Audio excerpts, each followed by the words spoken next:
আসসালামু আলাইকুম। আজকে আসছি আমি আমাদের এই কলা বাগান পরিদর্শন করার জন্য। আপনারা দেখতে পাচ্ছেন যে নতুন ক্যামেরাম্যান আজকে ভিডিও করতেছে।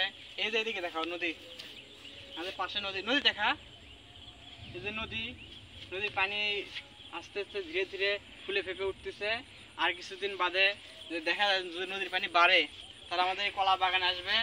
আগে আসে কলা বাগানে ওঠার পর যদি দেখা যায় যে এই কলা বাগানের পানি এই যে এই পর্যন্ত, যদি পানি এই পর্যন্ত ওঠে, নিচে দেখা এদিকে পানি যখন এই পর্যন্ত ওঠে তাহলে দেখা যাবে যে কলার গাছ আমাদের মারা যাচ্ছে।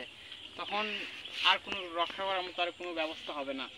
আর যদি দেখা যায় পানি যদি না ওঠে তবে এক সময় প্রায় 6 থেকে 8 মাস পর এখানে একটা বড় মানে একটা কলা হবে এবং সে কলাটা ভালো মানের প্রফিট পাবো আমরা। তো কলা যখন বিক্রি করবো আনুমানিক 500-700 টাকা প্রতিটা কলা বিক্রি করতে পারবো। তো আমাদের এখানে আছে আনুমানিক কলা গাছ প্রায় 330টা থেকে 35টার মতো। তো আশা করা যায় ভালো প্রফিট পাবো আমরা। দেখি ক্যাঙ্কা ভিডিও করলো।